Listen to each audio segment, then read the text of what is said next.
আমার আপনার পেটের মধ্যে একটি হৃৎপিণ্ড রয়েছে,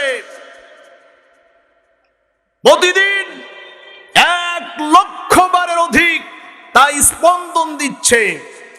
যেদিন হৃৎপিণ্ডের এই স্পন্দন বন্ধ হয়ে যাবে, সেদিন আপনার আর আমার নামের আগে মরহুম যোগ হয়ে যাবে। বলুন কথা ঠিক কিনা?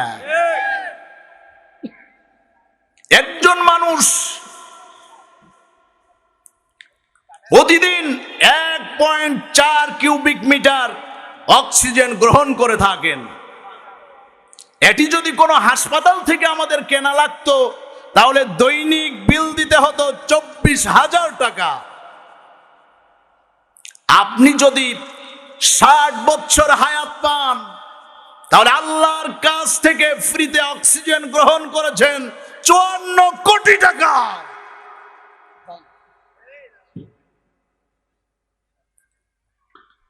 আমাদের যিনি বাঁচিয়ে রেখেছেন, বলুন তিনি কে? আমাদের যিনি সুস্থ রেখেছেন, বলুন তিনি কে? আমাদের যিনি রিজিক দিচ্ছেন, বলুন তিনি কে? সুতরাং আল্লাহর দেওয়া রিজিক ব্যবহার করে, আল্লাহর দেওয়া অক্সিজেন ব্যবহার করে, আল্লাহর দেওয়া জমিন ব্যবহার করে কোন মানুষের গোলামি আর দাসত্ব কোন মুমিন, কোন মুসলমানের বাচ্চা করতে পারে না। আওয়াজ দিয়ে বলুন কথা ঠিক কিনা? গোলামি আর দাসত্ব হবে শুধুমাত্র একজনের। আওয়াজ দিয়ে বলুন তিনি কে? ওই আল্লাহর গোলামি আর দাসত্ব করতে রাজি আছেন? কারা কারা দু হাত তুলে আল্লাহরে দেখায় দেন। আল্লাহু আকবার,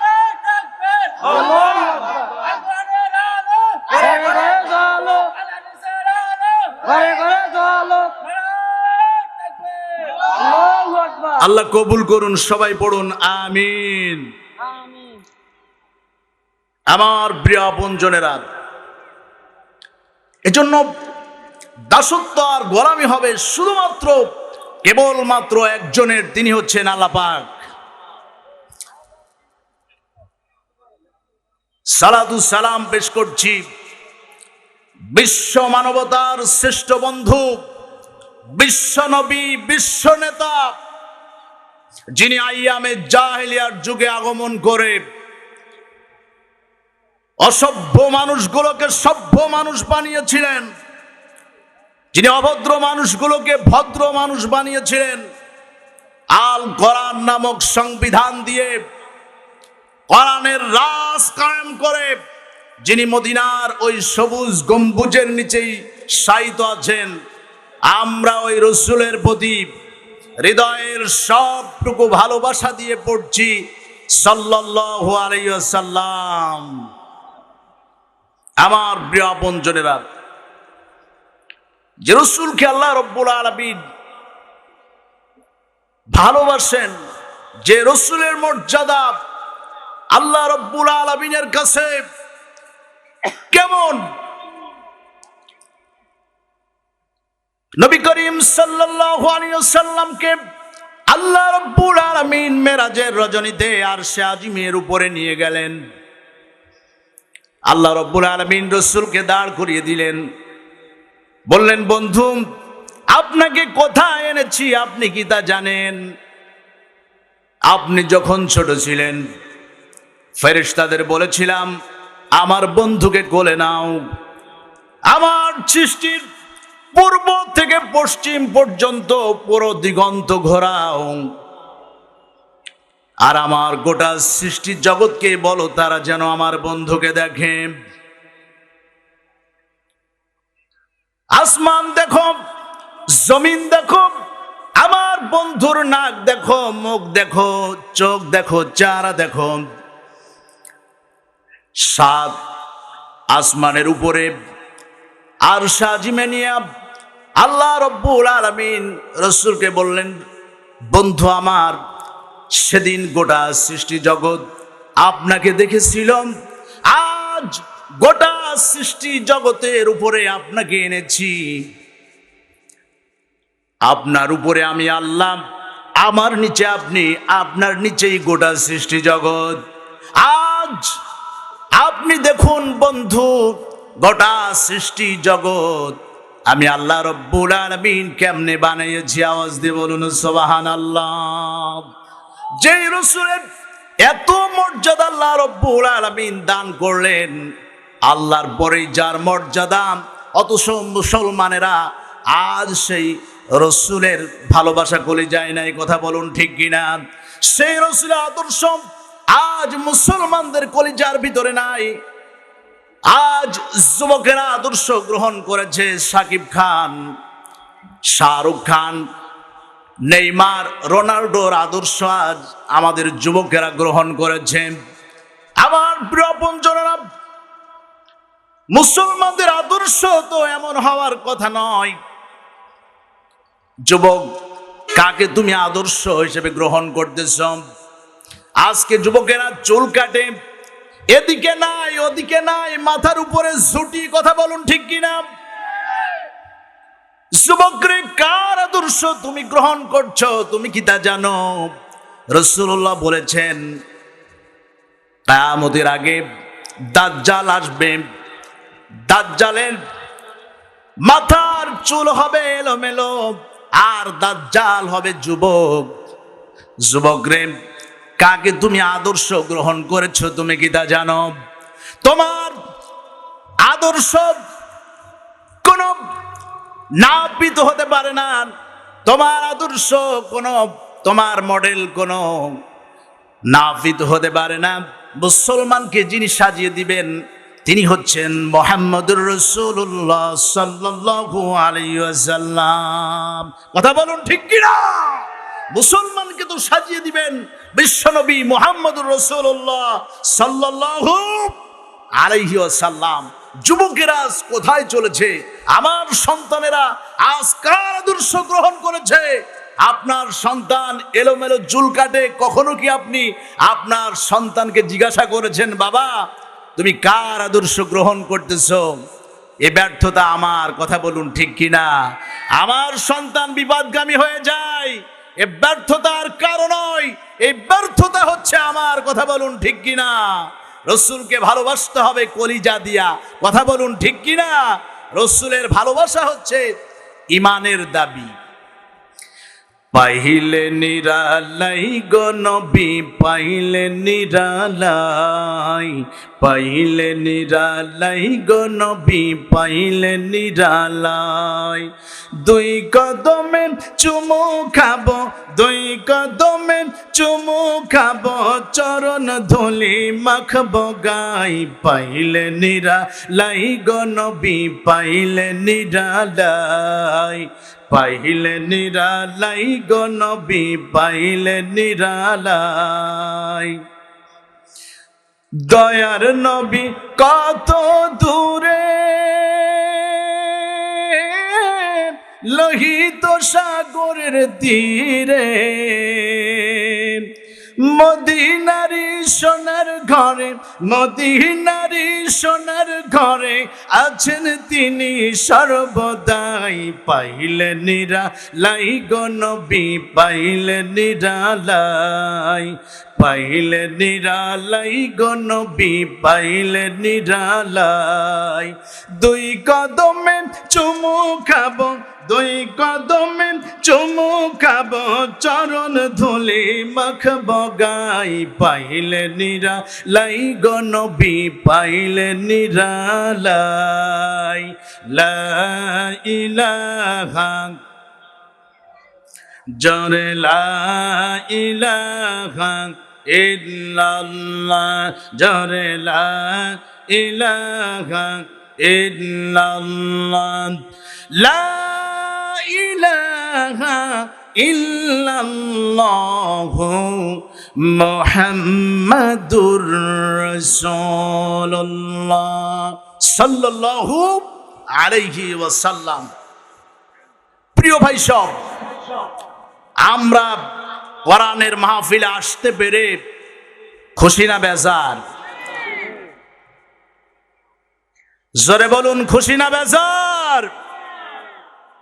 যদি হই খুশি, আওয়াজ দিয়ে বেশি দুই হাত তুলে আল্লাহরে দেখায় দেন, লিল্লাহে তাকবীর, লিল্লাহে তাকবীর। আল কোরআনের আলো, আল হাদিসের আলো, লিল্লাহে তাকবীর। হাত নামান। আমরা খুশি এ কারণে মাহফিল উপলক্ষে আসলে পরে অনেক দোকানপাট বসে, বাদাম কিনে খাওয়া যায়, কথা বলেন ঠিক কিনা? আমরা মাহফিল উপলক্ষে এ কারণে খুশি, মাহফিল উপলক্ষে আত্মীয়ের বাড়িতে আসলে পরে 2-4 পিস গরুর গোশত খাওয়া যায়, কথা বলুন ঠিক কিনা? এ কারণে কি খুশি? না, এ কারণে আমরা খুশি নয়। আমরা খুশি হচ্ছি এ কারণে কোরআনের মাহফিলে আসলে পরে কদমে কদমে যিনি সওয়াব দান করেন, আওয়াজ দিয়ে বলুন তিনি কে? কোরআনের মাহফিলে বসলে পরে যিনি রহমত নাজিল করেন, আওয়াজ দিয়ে বলুন তিনি কে? কোরআনের মাহফিলে বসলে পরে যিনি জীবনের গোনা খাতা মাফ করে দেন, বলুন তিনি কে? আল্লাহ পাক। আজ কোরআনের মাহফিলে আমরা কোরআন শুনতে এসেছি, আওয়াজ দিয়ে বলুন কথা ঠিক কিনা? রাসূলুল্লাহ সাল্লাল্লাহু আলাইহি ওয়াসাল্লামের জীবদ্দশায় অসংখ্য মুজিজা সংঘটিত হয়েছিল। রাসূলুল্লাহ সাল্লাল্লাহু আলাইহি ওয়াসাল্লামের সর্বশ্রেষ্ঠ মুজিজার নাম কি বলুন তো? আল কোরআন। সকলে বলুন কি? আল কোরআন। আল কোরআন হচ্ছে এক জীবন্ত মুজিজা। নবী রাসূলদেরকে আল্লাহ পাক 2টা জিনিস দান করেছে। কয়টি? 2টি জিনিস দান করেছেন। একটি হচ্ছে আসমানি ওহী, আর একটি হচ্ছে মুজিজা। পয়গম্বর হযরত মূসা আলাইহিস সালামকে আল্লাহ রাব্বুল আলামিন মুজিজা দিয়েছিলেন। হাতের লাঠি জমিনের বুকে ফেললে পরে তা বিশাল আকারের সাপ বয়ে পরিণত হয়ে যেত। মূসা আলাইহিস সালাম দুনিয়ার জমিন থেকে চলে গেছেন, মুজিজা শেষ হয়ে গেছে, কথা বলুন ঠিক কিনা? পয়গম্বর ঈসা আলাইহিস সালামকে আল্লাহ পাক মুজিজা দিয়েছিলেন। কোন কবরের পাশে দাঁড়িয়ে যদি তিনি বলতেন কুম বিইজনিল্লাহ, সাথে সাথেই কবরবাসী কবর থেকে উঠে দাঁড়ায় হযরত ঈসা আলাইহিস সালামের সঙ্গে কথা বলতেন। বিশ্বনবী মুহাম্মদুর রাসূলুল্লাহ সাল্লাল্লাহু আলাইহি ওয়াসাল্লামের যত মুজিজা আল্লাহ পাক দান করেছেন, শ্রেষ্ঠ মুজিজা হচ্ছে মহাগ্রন্থ আল কোরআন। রাসূলুল্লাহ ইন্তেকাল করেছেন, কিন্তু মুজিজা আজও অবশিষ্ট আছে, আওয়াজ দিয়ে বলুন কথা ঠিক কিনা? কোরআন হচ্ছে এক জীবন্ত মুজিজা। কেমন মুজিজা? এ দুনিয়ায় যত কবিতা আছে, যত রচনা আছে, একবার পড়বেন, একবার থেকে 5 বার পড়বেন, এরপরে আপনি বিরক্ত হবেন, আপনার পড়তে ভালো লাগবে না, শুনতে ভালো লাগবে না, কথা বলেন ঠিক কিনা? কিন্তু কোরআনুল কারীম যতবার পড়বেন, যতবার শুনবেন, ততবার আপনার কাছে নতুন নতুন মনে হবে, আওয়াজ দিয়ে বলুন সুবহানাল্লাহ। দৈনিক 5 ওয়াক্ত নামাজে কতবার সুবহানাল্লাহ পড়ি? 1 রাকাত পড়ার পর আবার যখন সেজদা দিয়ে উঠে আবার যখন সূরা ফাতিহা পড়া শুরু করি, মনে হয় নতুন কোরআন পড়ছি, আওয়াজ দিয়ে বলুন সুবহানাল্লাহ। কোরআন হচ্ছে এক জীবন্ত মুজিজা, আওয়াজ দিয়ে বলুন সুবহানাল্লাহ। প্রিয় ভাই সব, রাসূলুল্লাহ সাল্লাল্লাহু আলাইহি ওয়াসাল্লামের কণ্ঠ থেকে কোরআনুল কারীমের তেলাওয়াত শুনে অনেক কাফের মুশরিক কালেমা পড়ে মুসলমান হয়ে গিয়েছেন, সুবহানাল্লাহ। সুদূর ইয়ামান থেকে এক জাদুকর মক্কায় আসলো। আবু জেহেল, আবু লাহাব, উতবা, সাইবাকে বলতে লাগলো মুহাম্মদকে ভূতে ধরেছে। কিসে ধরেছে? ভূতে ধরেছে। সে বাপদাদার ধর্মের বিরুদ্ধে কথা বলছে, আমি মুহাম্মদের ঘাড়ের ভূত ছাড়াই দেব। চিল্লায় বলুন নাউজুবিল্লাহ। আবু জেহেল, আবু লাহাব, উতবা, সাইবা তারা তো বেজায় খুশি। জামাত জাদুঘরকে তারা রাসূলুল্লাহর সামনে এনে হাজির করলো। জামাত জাদুঘর রাসূলুল্লাহর সামনে দাঁড়িয়ে বলছেন, হে মুহাম্মদ, আপনাকে ভূতে ধরেছে, আপনার ঘাড়ের ভূত আমি ছাড়াই দেব। রাসূলুল্লাহ বলছেন, সত্যি তাই? তাহলে শোনো, আমার কিছু কথা আছে। রাসূলুল্লাহ সাল্লাল্লাহু আলাইহি সাল্লাম মহাগ্রন্থ আল কোরআনুল কারীম তেলাওয়াত শুরু করলেন। ইয়াসিন ওয়াল কুরআনিল হাকীম ইন্নাকা লামিনাল মুরসালিন আলা সিরাতিম মুস্তাকিম। জোরে বলুন আল্লাহু আকবার।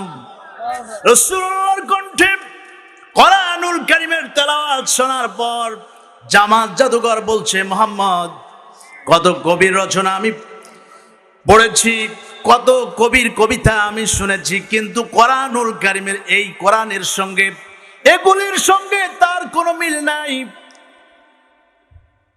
এ তো এক আশ্চর্য কথা, এগুলো তো মানুষের তৈরি করা কোনো কথা হতে পারে না। এগুলি নিশ্চিত আল্লাহর কালাম। আমি আর অন্ধকারে থাকতে চাই না। আমি সাক্ষ্য দিচ্ছি, নিশ্চিত এগুলো আল্লাহর কালাম। আর আপনি অবশ্যই আল্লাহর রাসূল, আমার এখনই কালেমা পড়িয়ে মুসলমান বানিয়ে দেন।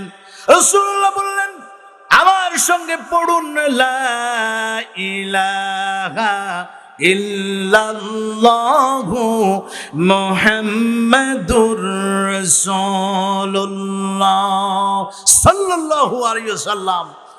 জামাত জাদুঘর রাসূলুল্লাহকে ভালো করতে এসে নিজেই সত্যিকার ভালো মানুষে পরিণত হয়ে গেল। আওয়াজ দিয়ে বলুন সুবহানাল্লাহ। আরো জোরে বলুন সুবহানাল্লাহ।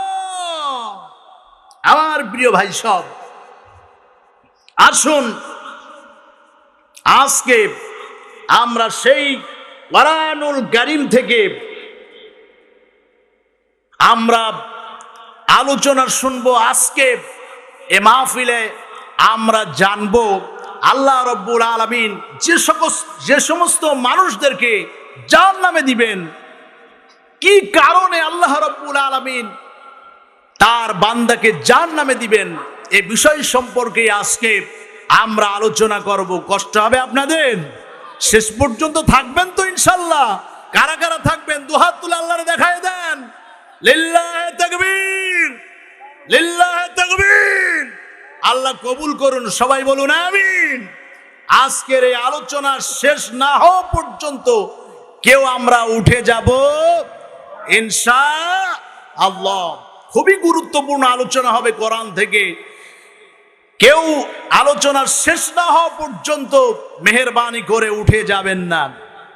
আমার প্রিয় আপনজনেরা, মানুষ যে সমস্ত কারণে জাহান্নামে যাবে, এর মধ্যে এক নম্বরের কারণ হচ্ছে আল্লাহর কোরআন অস্বীকার করার কারণে। আল্লাহর কোরআন অস্বীকার করার কারণে মানুষ কোথায় যাবে?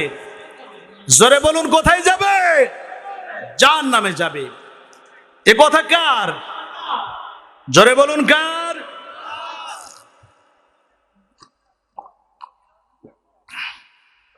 আল্লাহ রাব্বুল আলামিন কোরআনুল কারীমে বলেছেন, ইন্নাল্লাযীনা কাফারু বিআয়াতিনা সাউফা নুসলিহি নারা। আল্লাহ রাব্বুল আলামিন বলেন, নিশ্চয় যারা আমার আয়াতকে অস্বীকার করেছে, সাউফা নুসলিহি নারা, চিরে আমি আল্লাহ রাব্বুল আলামিন তাদেরকে জাহান্নামের জ্বলন্ত অগ্নিতে নিক্ষেপ করব। জাহান্নামের জ্বলন্ত অগ্নিতে মানুষ নিক্ষেপ হবে এ কারণে, আল্লাহর কোরআন অস্বীকার করার কারণে। কথা বলুন ঠিক কিনা? কোরআন অস্বীকারকারীদের ব্যাপারে আল্লাহ রাব্বুল আলামিন আবার বলেছেন, وكذبوا بآياتنا كذابا وكل شيء أحصيناه كتابا আল্লাহ রাব্বুল আলামিন বলেন, নিশ্চয় যারা আমার আয়াত অস্বীকার করেছে আমি আল্লাহ রাব্বুল আলামিন তাদের কর্মকাণ্ডগুলোকে আমি লিপিবদ্ধ করে রেখেছি, রেকর্ড করে রেখেছি। ফাযুকু ফালান নাযিদাকুম ইল্লা আযাবা, সুতরাং তাদেরকে বৃদ্ধি করা হবে শাস্তি, শাস্তি ছাড়া তাদের জন্য আর কিছুই বৃদ্ধি করা হবে না। কথা কার? আল্লাহ। যারা আল্লাহর কোরআনকে অস্বীকার করবে, এ কোরআন অস্বীকার করার কারণে মানুষ জাহান্নামে যাবে। দুঃখের বিষয় হচ্ছে 90% মুসলমানের বাংলাদেশে আজ অনেক মুসলমানের বাচ্চা আছে যারা আল্লাহর কোরআনকে অস্বীকার করে। কথা বলুন ঠিক কিনা? আল্লাহর কোরআনে বাধা দেয়, কোরআনের মাহফিলগুলোতে বাধা দেয়, এইরকম মুসলমান সমাজে আছে না নাই? এদের শরীরের রক্তগুলি চেক করে দেখার দরকার, আসলে মুসলমানের রক্ত শরীরের মধ্যে আছে কিনা। কথা বলুন ঠিক কিনা? কারণ কোন মুসলমান তো কোরআন নিয়ে বাধা দিতে পারে না। কথা বলুন ঠিক কিনা? আমার প্রিয় বন্ধুরা, সময় ছিল এমন, এই কোরআন মেনে চলার কারণে জঙ্গলার পশু পাখিরা পর্যন্ত মুসলমানদের কথা শুনেছে।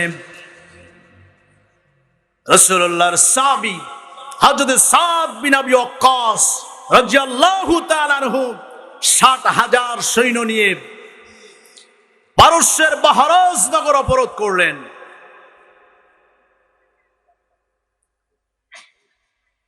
বাহরাজ নগর অবরোধ করে হযরত সাদ রাদিয়াল্লাহু তাআলা আনহু দরিয়ার পাড়ে পৌঁছে গেলেন। সাহাবীদের বললেন, সাহাবীরা, ইসলাম কি এ পর্যন্তই রাখবে, নাকি দরিয়ার ওপারে আফ্রিকার ভূখণ্ডেও কালেমার পতাকা উড়াবে? সাহাবীরা বললেন, হে মহান সেনাপতি, আপনি আমাদেরকে যেভাবে পরিচালিত করবেন আমরা সেভাবেই চলবো। বলুন সুবহানাল্লাহ। আমরা শুধু দরিয়ার এপারে নয়, দরিয়ার ওপারেও আফ্রিকার ভূখণ্ডে কালেমার পতাকা উড়াতে চাই। আওয়াজ দিয়ে বলুন সুবহানাল্লাহ। হযরত সাদ রাদিয়াল্লাহু তাআলা বললেন, ও সাহাবীরা, তাহলে শোনো, আমার সঙ্গে দরিয়ার বুকে ঝাঁপিয়ে পড়ো। রাতের অন্ধকারে উত্তাল তরঙ্গমালার মধ্যে হযরত সাদ রাদিয়াল্লাহু তাআলা ৬০,০০০ সৈন্য নিয়ে ঝাঁপিয়ে পড়লেন আর বললেন, সাহাবীরা, পড়ো আমার সঙ্গে, আস্তাইনু বিল্লাহি ওয়া তাওয়াক্কাল আলাইহি হাসবুনাল্লাহু ওয়া নি'মাল ওয়াকিল নি'মাল মাওলা ওয়া নি'মান নাসির। রাতের অন্ধকারে উত্তাল তরঙ্গমালার মধ্যে হযরত সাদ রাদিয়াল্লাহু তাআলা আনহু অশ্বারোহী আর অশ্বারোহী বাহিনীদেরকে নিয়ে দরিয়া পার হয়ে ওপারে চলে গেলেন। সুবহানাল্লাহ। দরিয়া পাড়ি দিয়ে মুসলমানেরা ওপারে পৌঁছে গেলেন। একটি ঘোড়া হারিয়ে গেল না, একটি উট পালিয়ে গেল না, একজন মুজাহিদ দরিয়ার বুকে পড়ে গেলেন। আওয়াজ দিয়ে বলুন সুবহানাল্লাহ।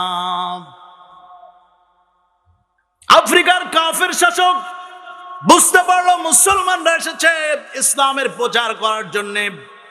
আফ্রিকার কাফের শাসক বলল, মুজাহিদদেরকে জঙ্গলের সাথে থাকতে দাও, যাতে করে জঙ্গলার হিংস্র প্রাণীরা মুসলমানদেরকে, এই মুজাহিদদের যেন খেয়ে শেষ করে দিতে পারে, তাদের সাথে যেন আমাদের যুদ্ধ করা না লাগে। রাসূলুল্লাহর সাহাবী সেনাপতি হযরত সাদ রাদিয়াল্লাহু তাআলা আনহু কাফেরদের ষড়যন্ত্র তিনি বুঝতে পারলেন।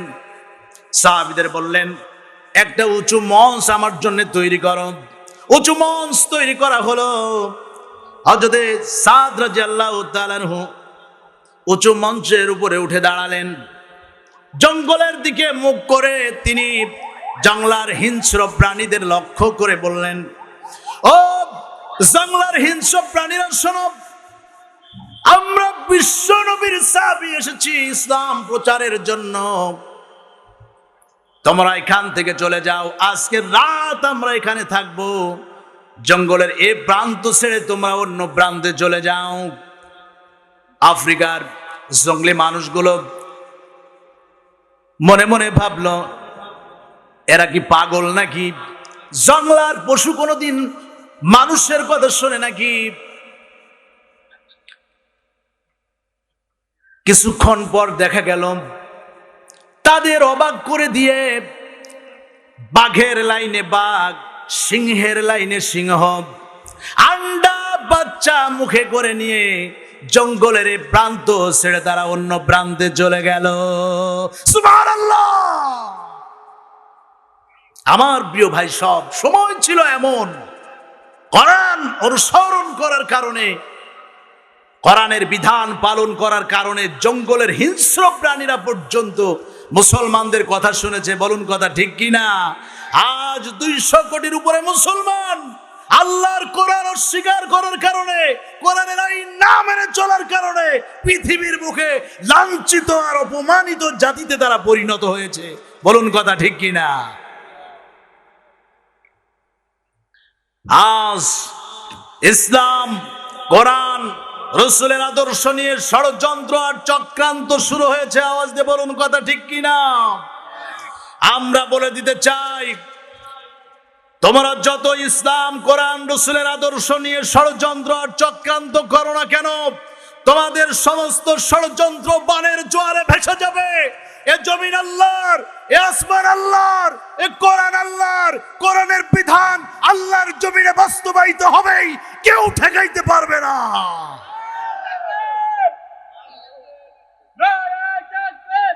আল্লাহু আকবার। ঘরে ঘরে চলো। আল্লাহু আকবার। প্রিয় ভাই, সব আজ অনেকের ক্ষমতা আছে, অনেকের পাওয়ার আছে, এজন্যে মানুষের উপরে জুলুম করে। কথা বলুন ঠিক কিনা? মানুষের উপরে নির্যাতন করে, নিরীহ মানুষদেরকে ধরে ধরে রিমান্ডে নেয়। কিন্তু সময় আসবে এমন, এই জালিম লোকগুলো পালানোর জায়গা খুঁজে পাবে না। কথা বলুন ঠিক কিনা? কথা কার? আল্লাহর। কথা কার? কোরআনুল কারীমে আল্লাহ বলেছেন, ইয়া আইয়ুহাল ইনসানু ইয়াউমাইজিন আইনাল মাফার। সেদিন জালিমেরা, সেদিন অপরাধীরা পালানোর জায়গা খুঁজে পাবে না। কথা বলুন ঠিক কিনা? ঠিক। আল্লাহু আকবার। ঘরে চলো। প্রিয় ভাই, সব এ জীবনের মালিক কে? জোরে বলুন কে? মরণের মালিক সরকার। জোরে বলুন কে? জীবনের মালিক আল্লাহ, মরণের মালিক আল্লাহ। সুতরাং যতদিন জীবন থাকবে ইসলামের পথে, কোরআনের পথে অটল অবিচল থাকবো। কোরআন থেকে, ইসলাম থেকে কেউ আমাদের সরাইতে পারবে না। বলুন কথা ঠিক কিনা? ঠিক। আমার প্রিয় বন্ধুরা, এই কোরআন অস্বীকার যারা করবে তারাই ক্ষতিগ্রস্ত আর লাঞ্ছিত হবে, আর যারা কোরআন মেনে চলবে তারাই সফল কাম হয়ে যাবে। বলুন কথা ঠিক কিনা? আমার প্রিয় বন্ধুরা, জাহান্নামে মানুষ যাবে তার 1 নম্বরের কারণ হচ্ছে কোরআন অস্বীকার করার কারণে অধিকাংশ মানুষ জাহান্নামে যাবে। নাম্বার 2, মানুষ জাহান্নামে যাবে এ কারণে, যারা জাহান্নামে যাবে তারা বলবে, ক্বালু লাম নাকু মিনাল মুসাল্লিন। বলুন আল্লাহু আকবার। যারা জাহান্নামে যাবে তারা বলবে, ক্বালু লাম নাকু মিনাল মুসাল্লিন, কোনদিন নামাজ পড়ি নাই, নামাজের সঙ্গে আমাদের কোনো সম্পর্ক ছিল না, যার কারণেই তো আমরা জাহান্নামে আসছি। সুতরাং জান্নাতে যেতে হলে অবশ্যই নামাজ পড়তে হবে। কখন? বলুন কথা ঠিক কিনা? নামাজের কোনো বিকল্প আছে? আসতে বলবেন না আছে? আপনি অসুস্থ, প্রচন্ড অসুস্থ, রোজা রাখতে পারছেন না, 1 মাস আপনি রোজা রাখতে পারেন নাই, অন্য সময় রাখতে পারবেন, খুবই অসুস্থ, রোজা রাখার কোনো কায়দা নাই, আপনি 60 জন মিসকিনকে দুবেলা পেট পুরে খাওয়াই দেন, রোজার হক আদায় হয়ে যাবে। বলুন কথা ঠিক কি না? আপনার সামর্থ্য নাই, আপনার হজ আপনার উপরে ফরজ নয়, আপনার টাকা নাই, পয়সা নাই, যাকাত আপনার পরে ফরজ নয়, কিন্তু নামাজ আপনি দাঁড়িয়ে পড়তে পারছেন না, বসে পড়ুন, বসে পড়তে পারছেন না, শুয়ে পড়ুন, অজু করতে পারছেন না, তায়াম্মুম করুন, কিন্তু নামাজ কি ছাড়া যাবে? জোরে বলুন, যাবে? নামাজের ব্যাপারে কোনো ছাড় নাই, কোনো অজুহাত চলবে না। আল্লাহ রাব্বুল আলামিন বলেন, বান্দা আমার নিকটবর্তী হতে চাও, আমার নৈকট্য অর্জন করতে চাও, ওয়াসজুদ ওয়াকতারিব, আমার সেজদা দাও আর আমার নিকটবর্তী হয়ে যাও। সুবহানাল্লাহ, সেজদা দিলেই আল্লাহর নিকটবর্তী হওয়া যায়। বলুন কথা ঠিক কি না? সেজদা দিলে পরে আল্লাহর নৈকট্য অর্জন করা যায়। আওয়াজ দিয়ে বলুন সুবহানাল্লাহ। আমার প্রিয় বন্ধুরা, রাসূলুল্লাহ সাল্লাল্লাহু আলাইহি সাল্লামের একজন সাহাবী ছিলেন, নাম তার রবিয়া ইবনে কাব রাদিয়াল্লাহু তাআলা আনহু। রাসূলুল্লাহ রুজুর পানি আগিয়ে দিতেন, মেসওয়াক আগিয়ে দিতেন। নবীজি একদিন রবিয়া ইবনে কাব রাদিয়াল্লাহু তাআলা আনহুকে ডেকে বলছেন, ও সাহাবী, তুমি আমার কাছে কিছু চাও? সাহাবী বলছেন, ইয়া রাসূলুল্লাহ, কি আমি আপনার কাছে চাইব? তবে আপনি যদি আমারে চাওয়ার অনুমতি দেন, তবে জান্নাতের ভিতরে কিয়ামতের দিন আপনার পাশে পাশে আমি থাকতে চাই। সুবহানাল্লাহ। নবীজি বললেন, ও সাহাবী, তুমি যদি কিয়ামতের ময়দানে জান্নাতে আমার পাশে পাশে তুমি থাকতে চাও, তাহলে এ ব্যাপারে তুমি আমাকে সহযোগিতা করো, বেশি বেশি করে নামাজ আদায় করো, বেশি বেশি করে সেজদা দাও। কারণ যারা সালাত আদায় করবে, নামাজে যত্নবান হবে, তারাই কিয়ামতের ময়দানে জান্নাতে আমার পাশে পাশে থাকবে। জোরে বলুন সুবহানাল্লাহ। আমার প্রিয় বন্ধুরা, রাসূলুল্লাহ সাল্লাল্লাহু আলাইহি সাল্লামের প্রিয় সাহাবী হযরত খাব্বাব রাদিয়াল্লাহু তাআলা আনহুকে খুঁটির সঙ্গে বেঁধে ফেলা হলো। কাফেররা হযরত খাব্বাব রাদিয়াল্লাহু তাআলা আনহুকে দুনিয়ার জমিন থেকে বিদায় করে দিবে। অপরাধ, তিনি ইসলাম গ্রহণ করেছেন, কালেমা গ্রহণ করেছেন, এই অপরাধে হযরত খাব্বাব রাদিয়াল্লাহু তাআলা আনহুকে খুঁটির সঙ্গে কাফেররা বেঁধে ফেলল। ডাক দিয়ে বলেন, ও খাব্বাব, তোমার জীবনের কোন শেষ ইচ্ছা যদি থাকে, তাহলে তুমি আমাদেরকে বলতে পারো। আমরা হলে কি বলতাম? শেষ দেখাটা মায়ের সঙ্গে করতে চাই, বাবার সঙ্গে শেষ দেখাটা করতে চাই, কলিজার টুকরা সন্তানের সঙ্গে জীবনের শেষ দেখাটা করতে চাই। কিন্তু রাসূলুল্লাহর প্রিয় সাহাবী হযরত খাব্বাব রাদিয়াল্লাহু তাআলা আনহু, তিনি বললেন, ও মক্কার কাফেরেরা, শোনো, একটু যদি সময় তোমরা আমারে দিতা, 2 রাকাত নামাজ আদায় করে আল্লাহর সঙ্গে একটু কথা বলে নিতাম। সুবহানাল্লাহ। গত 3 দিন আগে আপনারা দেখেছেন বেইলি রোডে এক মর্মান্তিক অগ্নিকাণ্ড ঘটেছে। 40 জনের উপরে মানুষ সেখানে মারা গেছে। এই হোটেলের ভিতরে আবরার ফারদিন নামক একজন যুবক ঢুকেছিল খাবার খাওয়ার জন্য। যখন তিনি হোটেলের ভিতরে ঢুকেছেন, একটু পরে অগ্নিকাণ্ড শুরু হয়েছে।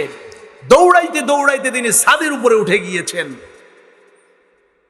নিচেই দাউ দাউ করে আগুন জ্বলছে, আশপাশে সাথে কোনো বিল্ডিং নাই। অগ্নিকাণ্ডের লেলিহান শিখা দাউ দাউ করে জ্বলছে। চিন্তা করলেন, জীবনের আশা শেষ, এখান থেকে ঝাঁপিয়ে পড়লেও মারা যাব, দাঁড়িয়ে থাকলেও আগুনে আমাকে শেষ করে ফেলবে। ফোন লাগাইছেন মায়ের কাছে, মা বিদায় দাও, জীবনের শেষ কথা তোমার সাথে আমার আর কোনোদিন কথা হবে না, কারণ এখনই আগুন আমাকে জ্বালিয়ে দিবে। বাবার কাছে ফোন লাগিয়েছেন, বাবারে বিদায় দাও, তোমার সঙ্গে আমার আর দেখা হবে না, কথা হবে না, কারণ এমন মৃত্যুর মুখে আমি পড়ে গেছি, বের হওয়ার কোনো সুযোগ নাই, নিচে আগুন, আবার যদি এখান থেকে ঝাঁপিয়ে পড়ি নিশ্চিত মৃত্যু, কেউ আমারে বাঁচাইতে পারবে না। মায়ের সঙ্গে শেষ বিদায় নিলেন, বাবার সঙ্গে শেষ বিদায়। এরপরে ছাদের উপরে অপেক্ষা করতে লাগলেন, চিন্তা করলেন জীবন তো শেষ, আর বাঁচার কোনো আশা নাই, জীবনের এই অন্তিম মুহূর্তে 2 রাকাত নামাজ আমি আদায় করে নেই। সুবহানাল্লাহ। তিনি একথা চিন্তা করে নামাজে দাঁড়িয়ে গেলেন। যুবক 2 রাকাত নামাজ আদায় করছেন, নিচে আগুন দাও দাও করে জ্বলছে। চিন্তা করলেন আর বাঁচার কোনো উপায় নাই। 2 রাকাত নামাজ আদায় করে যুবক আল্লাহর কাছে সাহায্য চাইলেন। রব্বুল আলামিন, এই জায়গায় জীবনের শেষ আমার এমন মুহূর্তে আমি দাঁড়িয়ে আছি, তুমি যদি আমারে বাঁচাইতে পারো, তাছাড়া আমার বাঁচার আর কোনো উপায় নাই। নিচের আগুন দাউ দাউ করে উপরে উঠতে লাগলো, বিল্ডিং গরম হয়ে গেছে। আবরার ফারদিন ছাদের উপরে পড়ে গেছেন বেহুশ হয়ে। যখন হুঁশ ফিরে আসলো, তখন নিজেকে আবিষ্কার করলেন হাসপাতালের বিছানায়। সুবহানাল্লাহ গণ, জোরে বলুন সুবহানাল্লাহ। বলা হলো, কিভাবে তুমি বেঁচে আসলে? আবরার ফারদিন বলছে, আমার জীবন তো শেষ, আমি জীবনের আশা ছেড়ে দিয়েছি, কিভাবে আমি বাঁচলাম আমি জানি না।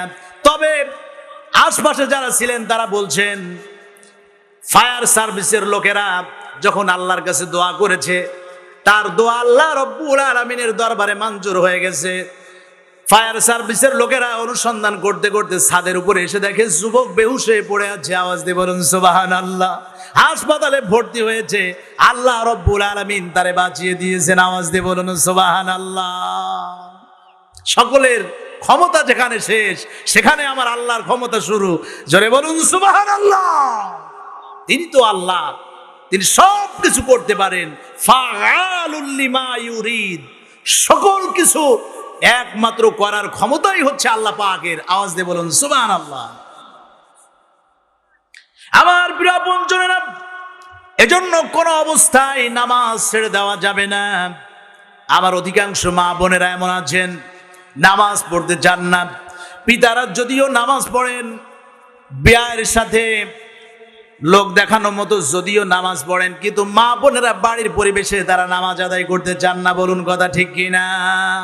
মায়েদের বলবো, অবশ্যই এ নামাজ আপনাকে আদায় করতেই হবে। নামাজ পরিত্যাগ করার কোনো সুযোগ আছে? আসতে বলবেন না আছে? জাহান্নামীরা সেদিন বলবে, জাহান্নামে আসছি এ কারণে, ওয়ালাম নাকুনু নুতঈমুল মিসকিন, গরিব মিসকিন অসহায়কে খাবার দেই নাই, এ কারণেই জাহান্নামে আল্লাহ রব্বুল আলামিন বাজেট করে দিয়েছেন। গরিব মিসকিন অসহায় অনেক মানুষ আছে এমন, তারা যদি আমাদের কাছে যায় দূর দূর করে তাড়িয়ে দেয়। কথা বলুন ঠিক কিনা? সম্পদশালী মানুষ অনেক আছে এমন, গরিব মিসকিন অসহায়কে দেখলে দূর দূর করে তাড়িয়ে দেয়। আপনার সম্পদের ভিতরে গরিব মিসকিন অসহায়ের হক আছে না নাই? আসতে বলবেন না আছে না নাই?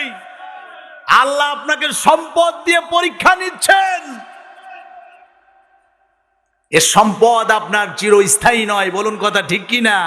যদি সম্পদ আপনার চিরস্থায়ী হতো, তাহলে সম্পদ নিয়ে আপনি কবরে যেতে পারতেন, কিন্তু এই সম্পদ নিয়ে কি কেউ কোনোদিন কবরে গেছে? আসতে বলবেন না গেছে?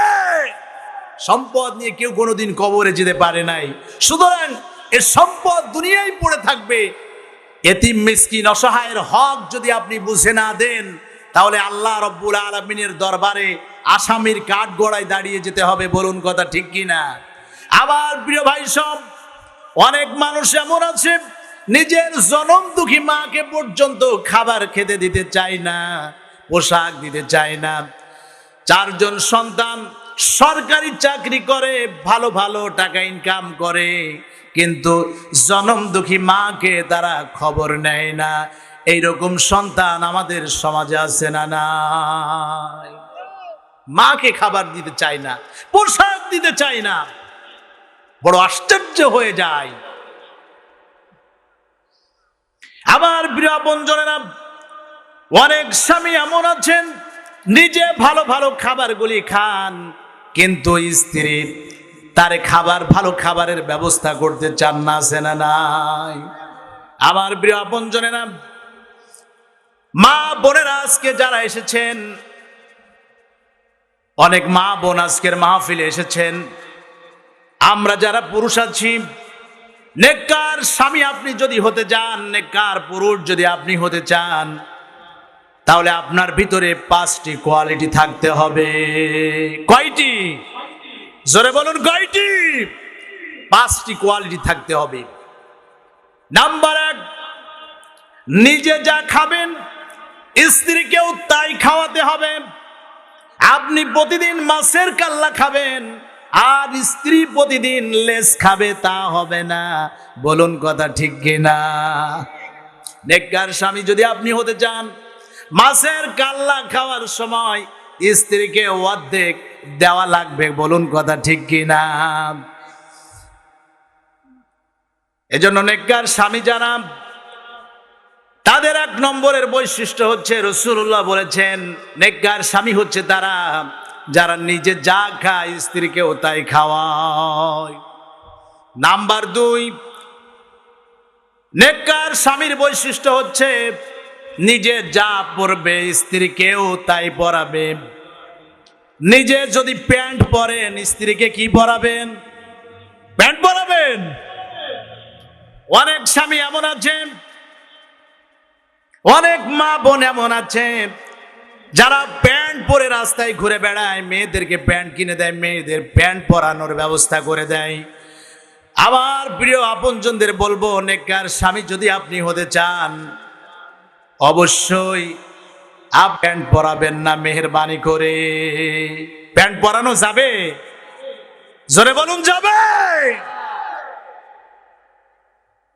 মেয়েদেরকে আপনি যেমন পোশাক পরবেন, মেয়েদের ঠিক সেই মানের, আপনার স্ত্রীকেও ঠিক সেই মানের পোশাক পরানোর ব্যবস্থা করবেন। প্যান্ট পরাবেন না, তাদেরকে বেহায়াপনা করে রাস্তাঘাটে ছেড়ে দিবেন না। আপনি তো জানেন না, আপনার মেয়ে, আপনার স্ত্রী যদি রাস্তাঘাটে বেপরদায় যদি ঘুরে বেড়ায়, একটি মরা কুকুর যদি রাস্তার পড়ে থাকে, তাহলে অল্প জায়গা দুর্গন্ধ ছড়ায়, কিন্তু একজন বেপরদা নারী যদি এলাকায় ঘুরে বেড়ায়, পুরো পরিবেশটাই নষ্ট করে দেয়। বলুন কথা ঠিক কিনা? আপনার কন্যা, আপনার স্ত্রী যদি বেপরদায় ঘুরে বেড়ায়, মরা কুকুরের চাইতেও খারাপ। বলুন কথা ঠিক কিনা? যতজন পুরুষ দেখবে, জেনার গোনা আমলনামায় যোগ হয়ে যাবে। কথা বলুন ঠিক কিনা?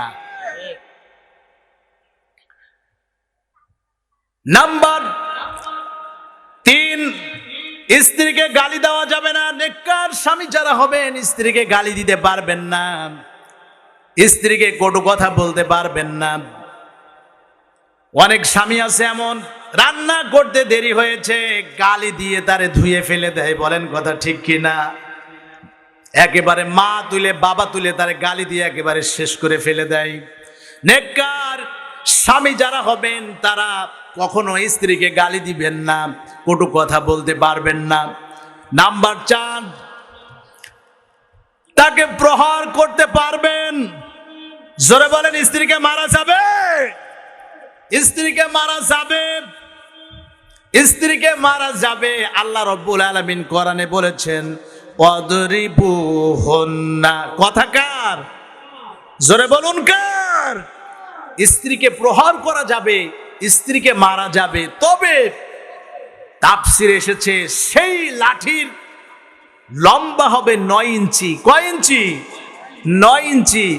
আবার আপনি মুখে মারতে পারবেন না, আবার বুকেও আপনি মারতে পারবেন না।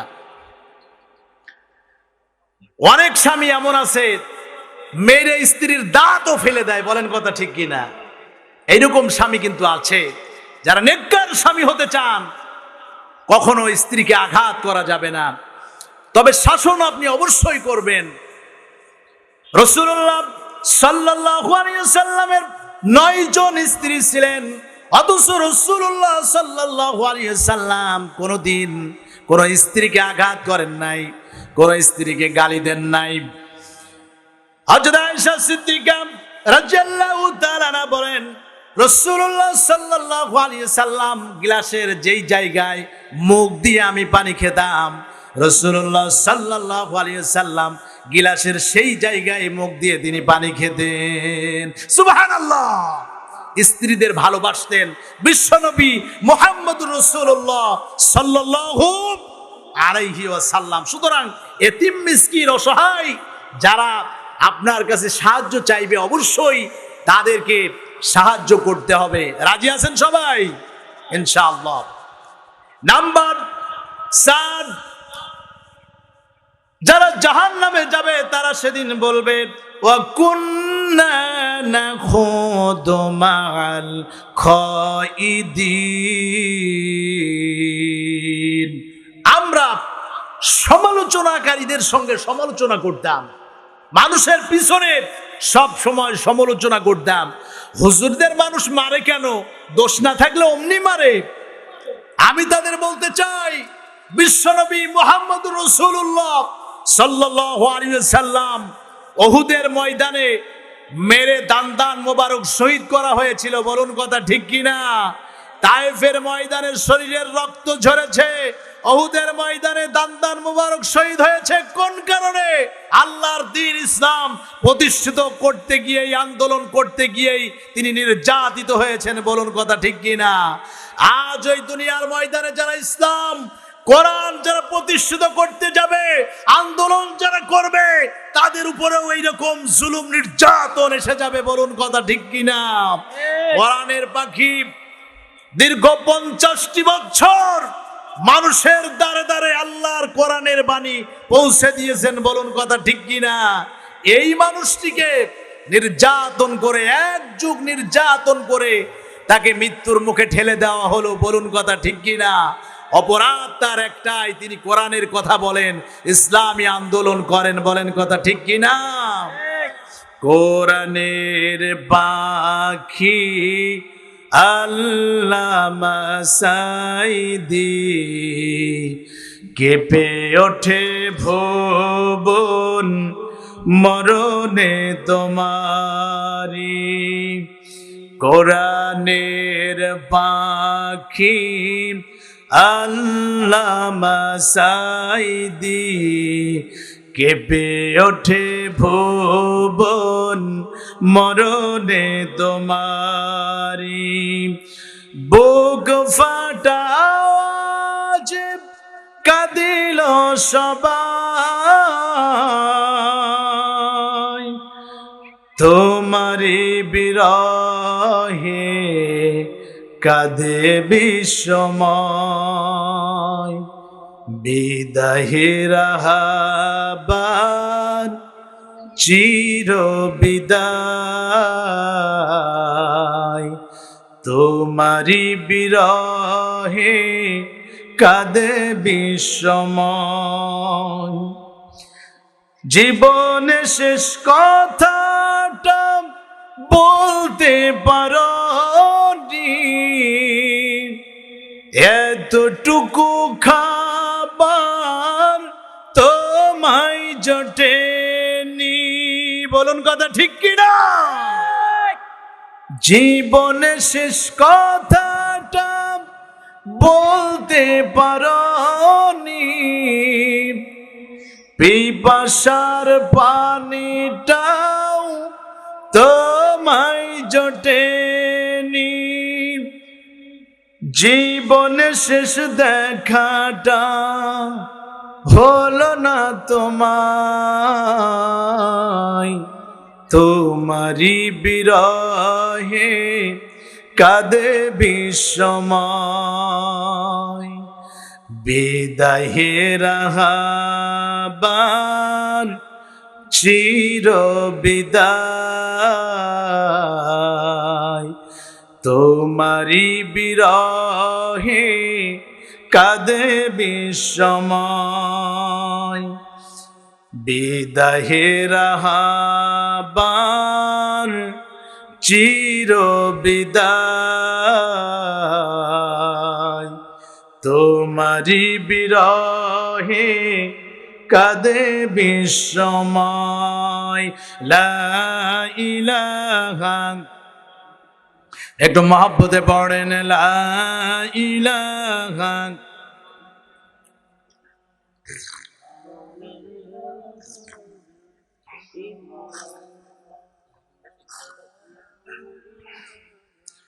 লা ইলাহা, একটু জোর হবে, আওয়াজ কি হবে? এখানে কি মুসলমানেরা আছে? মুসলমানদের গলায় আজ জোর নাই, কথা বলুন ঠিক কিনা? মেসি যদি গোল দেয় একটা, চিল্লায় এলাকা ফাটিয়ে ফেলে গোল বলে আওয়াজ দি, বলুন কথা ঠিক কিনা? অথচ কালেমা পড়লে গলায় জোর হয় না। এই তো মুসলমান। মহব্বতের সাথে জোরে আওয়াজ দিয়ে পড়ুন লা ইলাহা, জোরে লা ইলাহা। আসমানে আল্লাহ, জমিনে আল্লাহ, জীবনে আল্লাহ, মরণে আল্লাহ। লা ইলাহা, জোরে লা ইলাহা, লা ইলাহা ইল্লাল্লাহু মুহাম্মাদুর রাসূলুল্লাহ সাল্লাল্লাহু আলাইহি ওয়াসাল্লাম। প্রিয় ভাই, সব কষ্ট হচ্ছে আপনাদের? আলোচনা কি চলবে না শেষ করে দেব? আর একটু চলুক ইনশাল্লাহ। আমরা একটু পরে আমরা মোনাজাতের দিকে যাব ইনশাল্লাহ। দীর্ঘ অনেক রাত হয়ে গেছে, রাত তো প্রায় 12টা। আমরা আরেকটু আলোচনা করে আমরা ইনশাল্লাহ শেষের দিকে যাব। কষ্ট হবে না তো আপনাদের? আবার প্রিয় আপনজনেরা, জাহান্নামীরা সেদিন বলবে আমরা মানুষের পিছনে সমালোচনা করতাম, যার কারণেই তো জাহান্নামে আসছি। আর এই সমালোচনা সবচেয়ে বেশি করেন আমার মা বোনেরা, কথা বলুন ঠিক কিনা? স্বামীর বদনাম পাড়াতে বউ যদি আসে, স্বামীর বদনাম গিয়ে শেষই হয় না, কথা বলেন ঠিক কিনা? শুধুমাত্র কালো বোরকা পরলেই নেককার মহিলা হওয়া যাবে না, শুধুমাত্র তাহাজ্জুদের নামাজ পড়লেই নেককার মহিলা হওয়া যাবে না। আজ বোরকার ভিতরেও ভূত ঢুকে পড়েছে, কথা বলেন ঠিক কিনা? বোরকার ভিতরেও ভূত ঢুকে পড়েছে।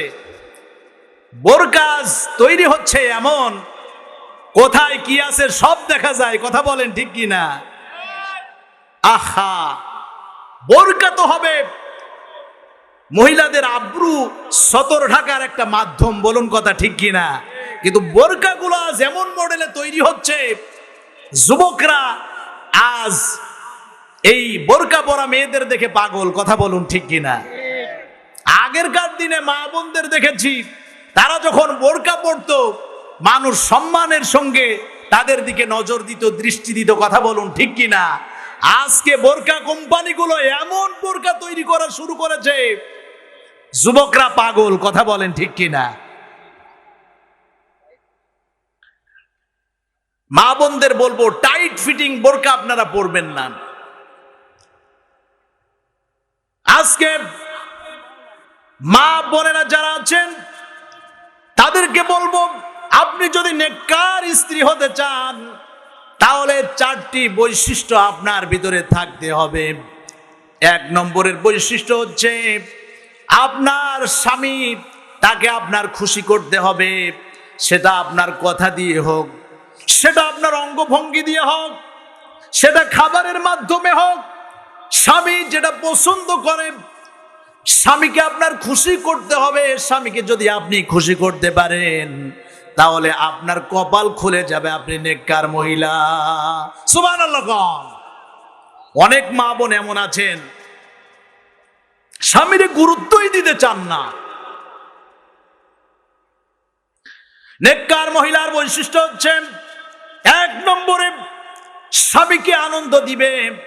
আটো পোশাক যদি স্বামী পছন্দ করে পড়তে আপনি পারেন, সেটা ঘরের পরিবেশে, বাইরের পরিবেশে আপনি পড়তে পারবেন না। স্বামীকে আনন্দ দেওয়ার জন্য ঘরের পরিবেশে আপনি আটো পোশাক পড়তে পারবেন, কিন্তু এই পোশাক যদি বাইরে পরেন মুসিবত আছে না নাই? কিন্তু আজকে আমার মা বোনেরা আজকে স্বামীকে আনন্দ দেওয়া বাদ দিয়ে দেওর আর দুলা ভাইকে আনন্দ দেওয়া শুরু করেছে। বলুন কথা ঠিক কিনা? আমার প্রিয় আপনজনেরা, মা বোনদের বলবো, মা আপনি শুধুমাত্র সাজবেন, সাজুগুজু করবেন, ঠিক আছে, লিপস্টিক আপনি দিতে পারবেন, কপালে ফোঁটা আপনি দেন, কিন্তু আপনার স্বামীর জন্য আপনি সাজুন। আপনার স্বভাব হবে, আপনাকে দেখে যদি আপনার স্বামী আনন্দ পায়, আপনার স্বামীর যদি দাঁত বেরিয়ে যায়, আপনার স্বামী যদি খুশি হয়, আপনার আমল নামায় সওয়াব যিনি দান করবেন, আওয়াজ দিয়ে বলুন তিনি কে? আল্লাহ। কিন্তু আজকে আমার মা বোনের আজকে স্বামীদের জন্য সাজে না। বাজারে যাওয়ার সময় 1 ঘন্টা লাগে মেকআপ আর পিকআপ মারতে, কথা বলেন ঠিক কিনা? আইলা আসকারা মাস্কারা টিপ কত কি যে মারে বাজারে যে ঘোরার জন্য, কথা বলুন ঠিক কিনা? ও মা, এভাবে রাস্তায় বের হবেন না, আপনার আমল নামায় জেনার গোনা লেখা হয়ে যাবে। নাম্বার 2, নেককার মহিলা, নেককার স্ত্রী যারা হবেন তারা স্বামী যেটা বলবেন তারা সেটাই শুনবেন। স্বামী যদি আপনাকে বাজারে যেতে নিষেধ করেন, আপনি বাজারে যেতে পারবেন না। আপনার বাপের বাড়ি যাওয়ার মন হয়েছে, বাপের বাড়িতে যাবেন, অনেকদিন যান না, কিন্তু স্বামী আপনাকে নিষেধ করছে তুমি এখন যাইও না, কয়েকদিন পরে তুমি যাইও, কিন্তু তুমি কোনো কথা শোনো না, তোমাকে বাপের বাড়ি যাওয়াই লাগবে। বাইনা ধরো, এমন না যে কোনো উপায় নাই, স্বামীকে কষ্ট দিতে তুমি পারো না। স্বামীর কথা, স্বামীর হুকুম যারা মানবে তারাই হচ্ছে নেককার স্ত্রী। বলুন সুবহানাল্লাহ। স্বামীর কথা শুনবেন, এতেই রয়েছে কল্যাণ, এতেই রয়েছে শান্তি। বলুন কথা ঠিক কিনা? আমার মা বোনেরা আজকে স্বামীদের কথা শুনতে চায় না, যার কারণে প্রত্যেকটা পরিবারে আজ অশান্তি আছে না নাই? জোরে বলুন, আছে না নাই? স্বামী যদি চলতে বলে ডাইনে, সে চলবে বাই, যার কারণে অশান্তি পরিবেশের সৃষ্টি হয়ে যায়, বাড়ির পরিবেশে অশান্তি হয়। সুতরাং মা বোনেরা আজকে যারা এসেছেন, অন্তত অনুরোধ করব, পরিবারের যদি শান্তি আপনি রাখতে চান, অবশ্যই আপনার স্বামীর কথা মেনে চলুন, এতেই শান্তি পরিবারে, এতেই শান্তি প্রতিষ্ঠিত হবে। জোরে বলুন সুবহানাল্লাহ। নাম্বার 3, স্ত্রীদের অবশ্যই স্বামীর ইনকামে সন্তুষ্ট হতে হবে। নেককার স্ত্রী যারা, স্বামীর ইনকামের উপরে তারা সন্তুষ্ট থাকবে। স্বামীর আপনার রাজমিস্ত্রির কাজ করে, তার ইনকাম হচ্ছে 500 টাকা, এখন আপনি যদি 2000 টাকার বায়না ধরেন, তার সামর্থ্য আছে কিনা এটাও আপনাকে দেখতে হবে। বলুন কথা ঠিক কিনা? সুতরাং নেককার স্ত্রী হচ্ছেন তারা যারা স্বামীর ইনকামের উপরে সন্তুষ্ট থাকে, স্বামীর যেই রকম ইনকাম তার উপরে যারা সবর করে, তারাই হচ্ছে নেককার মহিলা। জোরে বলুন সুবহানাল্লাহ। নাম্বার 4, নেককার মহিলা হচ্ছে তারা স্বামী যেটা পছন্দ করেন স্ত্রীও সেই জিনিসটাই পছন্দ করবে। কিন্তু আজকে অধিকাংশ পরিবারগুলোতে দেখা যায় স্বামী যেটা পছন্দ করেন অধিকাংশ স্ত্রীরা এটা পছন্দ করতে চান না। বলুন কথা ঠিক কিনা? স্বামী পছন্দ করে একটা 3 পিস কিনে এনেছেন বিবির জন্য, বিবির এটা পছন্দ না, তিনি যে পছন্দ করে কিনে আনবেন। স্বামী পছন্দ করে কিনে এনেছেন, 3 পিসে আগুন ধরিয়ে পোড়ায় দিয়েছে, পরিবারে অশান্তি আছে না নাই? জোরে বলুন, আছে না নাই? সুতরাং স্বামী যেইটা পছন্দ করবে ওই জিনিসটা আপনাকে পছন্দ করতে হবে। যদি করতে পারেন তাহলে আপনি নেককার মহিলা। আওয়াজ দিয়ে বলুন সুবহানাল্লাহ। সুবহানাল্লাহ। সুতরাং মা বোনদের অনুরোধ করব, আমার পিতা যারা আছেন, স্বামী যারা আছেন, তারা যেই জিনিসটা আপনাদের জন্য পছন্দ করে এনে দেয়, যদিও সেই জিনিসটা আপনার অপছন্দ, এইটা আপনি যদি পছন্দ করে নেন এতেই কল্যাণ। জোরে বলুন সুবহানাল্লাহ। নাম্বার 5, যারা জাহান্নামে যাবে তারা সেদিন বলবে ওয়াকুন্না নুকাযযিবু বিয়াউমিদ্দিন, আমরা আখিরাতের দিবসকে অস্বীকার করতাম। আল্লাহ রব্বুল আলামিনের সামনে দাঁড়িয়ে জীবনের হিসাব দিতে হবে, আল্লাহর সামনে আমাদের দাঁড়াতে হবে, এই চিন্তা আমরা কোনোদিন করি নাই, যার কারণে আল্লাহ রব্বুল আলামিন আমাদের জাহান্নাম দিয়েছেন। এই নিঃশ্বাসের কি কোনো বিশ্বাস আছে? জোরে বলুন, আছে। হাইরে মানুষ রঙিন ফানুষ, দম ফুরাইলে ফুস। দম ফুরাইলে কি আর আছে? হাইরে মানুষ রঙিন ফানুষ, দম ফুরাইলে ফুস। তবু তো ভাই কারোরই নাই একটুখানি হুঁশ। হাইরে মানুষ রঙিন ফানুষ, রঙিন ফানুষ, হাইরে মানুষ। দম ফুরাইলেই ফুস। কথা বলুন ঠিক কিনা? অহংকার গর্ব সব মাটির সঙ্গে মিশে যাবে। বলুন কথা ঠিক কিনা? যারা জাহান্নামে যাবে তারা সেদিন বলবে, আমরা আল্লাহর সামনে দাঁড়িয়ে জীবনের হিসাব দিতে হবে, আখিরাতের যে আমাদের বিচার হবে এ কথা আমরা চিন্তা করি নাই, যার কারণে আল্লাহ রব্বুল আলামিন আমাদের জাহান্নাম বাজিত করেছেন। প্রিয় ভাই সব, আব্দুর রহমান নামক এক যুবক ছোটবেলায় বিদেশ গিয়েছেন। দীর্ঘ 15টি বছর তিনি বিদেশ কঠোর পরিশ্রম করে অনেক টাকার মালিক হয়েছেন। বাবার বাড়ি ছিল না, সুন্দর বাড়ি তৈরি করেছেন। বাবার জমি ছিল না, টাকা পাঠিয়েছেন, বাবা অনেক জমি কিনেছে। বাড়ির পরিবেশ এখন অনেক ভালো, অনেক টাকা পয়সার মালিক। মা বারবার ফোন করে, বাবা তাড়াতাড়ি তুমি বাড়িতে চলে এসো, আমি নতুন বৌমার মুখ দেখতে চাই, নতুন বইয়ের মুখ দেখতে চাই, নাতি নাতনির মুখ আমি দেখতে চাই, সুতরাং তুমি বাড়িতে ফিরে এসো। আব্দুর রহমান বলছে, মা এই যে সামনে রমজান আসছে, এই রমজানের মধ্যে আমি বাড়িতে ফিরে আসব, তুমি আমার জন্য মেয়ে দেখো, বাড়িতে এসেই আমি বিবাহ করব। মা সুন্দর একটি মেয়ে দেখেছে আব্দুর রহমানের জন্য। আব্দুর রহমান কিছুদিন পরে বাড়িতে আসবেন। মা বিয়ের কথাবার্তা পাকাপাকি করে ফেলেছেন, ঈদের একদিন পরেই বিয়ে অনুষ্ঠিত হবে। আব্দুর রহমানের কাছে সংবাদ চলে গেল, নিজের জন্য শেরওয়ানি কিনলেন, বিবাহের জন্য টোপর কিনলেন, নিজের জন্য কেনাকাটা করলেন, হবু স্ত্রীর জন্য গহনা কিনলেন, শাড়ি কিনলেন, সব কিছু কেনাকাটা করে বিদেশ থেকে তিনি বিমানে উঠলেন। বাড়িতে ফোন দিলেন, মা বড় ভাইকে বিমানবন্দরে পাঠায় দাও প্রাইভেট নিয়া। বড় ভাই প্রাইভেট নিয়া বিমানবন্দরে এসে পৌঁছে গেল। আব্দুর রহমান বিমান থেকে নেমেছেন। বিমান থেকে নামার পর সঙ্গে যা কিছু এনেছিলেন, ভাইয়ের সঙ্গে দেখা অনেক দিন পর ভাইয়ের সঙ্গে মোলাকাত হলো। দুই ভাই একসাথে তিনি আলিঙ্গন করলেন। অনেক দিন দেখা না, দীর্ঘ 15টি বছর একসঙ্গে তিনি থাকলেন।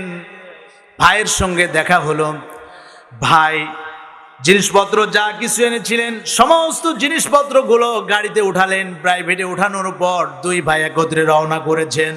বাড়িতে ধুম পড়ে গেছে, আত্মীয় স্বজনেরা এসে হাজির। ঈদের একদিন পরেই বিবাহ অনুষ্ঠিত হবে, মেয়ের বাড়িতে বিয়ের ধুমধাম চলতেছে। প্রাইভেটে করে দুই ভাই রওনা হয়ে গেছেন। মায়ের কাছে ফোন দিয়েছে, মা প্রাইভেটে উঠে গেছি, এই তো মাত্র কয়েক ঘন্টার ভিতরে বাড়িতে এসে পৌঁছে যাব। আধা ঘন্টা মতো সামনে চলার পর এক পরিবহনের সঙ্গে ধাক্কা লেগে দুই ভাই চিরজনমের মতো বিদায় হয়ে গেল। মায়ের কাছে ফোন চলে গেল। মা সন্তানদের মৃত্যুর কথা শুনে বেহুশ হয়ে জমিনে পড়ে গেলেন। আমার প্রিয় আপনজনেরা, চিন্তা করুন, আব্দুর রহমানের মনে কত আশা, নতুন স্ত্রীকে নিয়ে বাঁধবেন সুখের বাসা, কিন্তু তার সে বাসা তো হলো না। যেই ডাকের কথা কোনোদিন তিনি কল্পনাও করেননি, কোনোদিন তিনি চিন্তাও করেননি, সেই অজানা ডাকে সাড়া দিয়ে আব্দুর রহমান চলে গেল। বলুন কথা ঠিক কিনা? আমার প্রিয় আপনজনেরা, এই দুনিয়ার রঙিন রঙিন স্বপ্ন নিয়ে আমরা সাজাতে ব্যস্ত। গাড়ি করব, বাড়ি করব, এই দুনিয়ায় অনেক সম্পত্তি করব। কি বিল্ডিং করার সময় চিন্তা করি যে বিল্ডিং আমরা পাইলিং করে করব, প্লাট দিয়ে করব, অনেক দিন বসবাস করতে হবে, তাড়াতাড়ি যেন ধসে না পড়ে যায়। কিন্তু কোনোদিন চিন্তা করি নাই এই বিল্ডিং এর ভিতরে আমরা কতদিন থাকব, এই বিল্ডিং এ কতদিন আমরা বসবাস করব, এই কথা একবারও কল্পনা করি না। আমার প্রিয় বন্ধুদের জন্য যারা জাহান্নামে যাবে তারা সেদিন বলবে, وَكُنَّا نُكَذِّبُ بِيَوْمِ الدِّينِ। আমরা কোনোদিন পরকালের কথা চিন্তা করি নাই, আমরা পরকাল নিয়ে উপহাস করতাম, যার কারণে আল্লাহ রব্বুল আলামিন আমাদের জাহান্নাম বাজেট করে দিয়েছেন। সুতরাং ঈমানদার যারা, মুমিন যারা, তারা আখিরাতের পরে দৃঢ় বিশ্বাসী। বলুন কথা ঠিক কিনা? মৃত্যুর পরে যে একটি জীবন আমাদের রয়েছে, এই জীবনের শুরু হবে আর কোনোদিন শেষ হবে? জোরে বলুন, হবে। সেই জীবনের জন্য কি লাগবে? নেকি। জোরে বলুন, কি লাগবে? নেকি লাগবে। আর আল্লাহর কোরআন হচ্ছে নেকি কামায়ের যতগুলি মাধ্যম রয়েছে, শ্রেষ্ঠ মাধ্যম হচ্ছে কোরআনুল কারীম। আওয়াজ দিয়ে বলুন সুবহানাল্লাহ, আরো জোরে বলুন সুবহানাল্লাহ। কোরআনুল কারীমের একটি হরফ যদি আপনি পাঠ করেন, আপনার আমল নামায় 10টি নেকি লেখা হবে। আওয়াজ দিয়ে বলুন সুবহানাল্লাহ, আরো জোরে বলুন সুবহানাল্লাহ। আজকে জয়পুর ঘুপের বাজার কোরআনের মার্কাজ তৈরি হয়েছে। জোরে বলুন সুবহানাল্লাহ। এখান থেকে সন্তানেরা আল্লাহর কোরআন শিখছে। জোরে বলুন সুবহানাল্লাহ। আপনি মারা যাবেন, আপনার সন্তান আপনার জানাজার নামাজ পড়বে। এইরকম সন্তান আমরা চাই কি চাই না? জোরে বলুন, চাই কি চাই না? আপনি মারা গেলেন, মসজিদের ইমাম সাহেব এসে যদি আপনার জানাজার নামাজ পড়ে, আচ্ছা বলুন তো, এই ইমাম সাহেব যে জানাজার নামাজ পড়ালো, তার যতটুকু দরদ হবে, আর আপনার সন্তান যদি আপনার জানাজার নামাজ পড়ায়, তাহলে তার যতটুকু দরদ হবে, দুইজনের দরদ, দুইজনের মহব্বত কি এক হবে? জোরে বলুন, এক হবে।